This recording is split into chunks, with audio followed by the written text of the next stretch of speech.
In April 1960 in Nashville, Tennessee, African Americans marched on City Hall after 2 months of violence.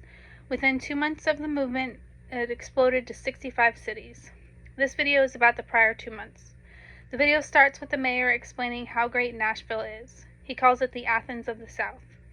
It is then explained how segregation has deep roots in Nashville. There is no place for African Americans to enjoy a meal or even a cup of coffee. University students prepared for sit-ins by attending workshops with role-playing. In February, the students then went to a white lunch counter and sat peacefully. The video shows people giving their thoughts on the sit-ins and segregation. It seems like most were against it. With the growth of the sit-ins came backlash and violence.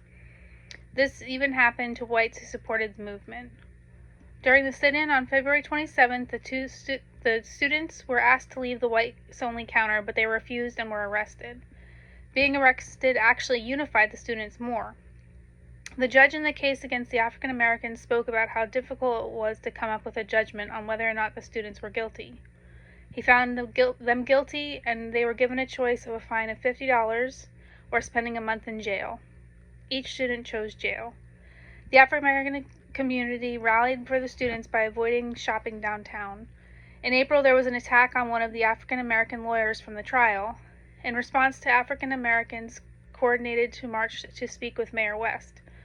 The people asked him questions, and he answered honestly. He agreed that it was not morally right for someone to sell merchandise and refuse service. The march was a success. Nashville became one of the first places in the South to allow whites and African Americans to eat together in public places. This led to other cities following in Nashville's footsteps. The one thing that really stood out to me was the fact that the students coordinated workshops to role-play sit-ins. I did not know this before watching the video. That had to be difficult to role-play attacks on fellow African Americans. They practiced nonviolent and resistant tactics. This helped them remain calm during the actual sit-ins. Remaining nonviolent during the protest was crucial for its success. This took a lot of willpower as they were continuously attacked and berated.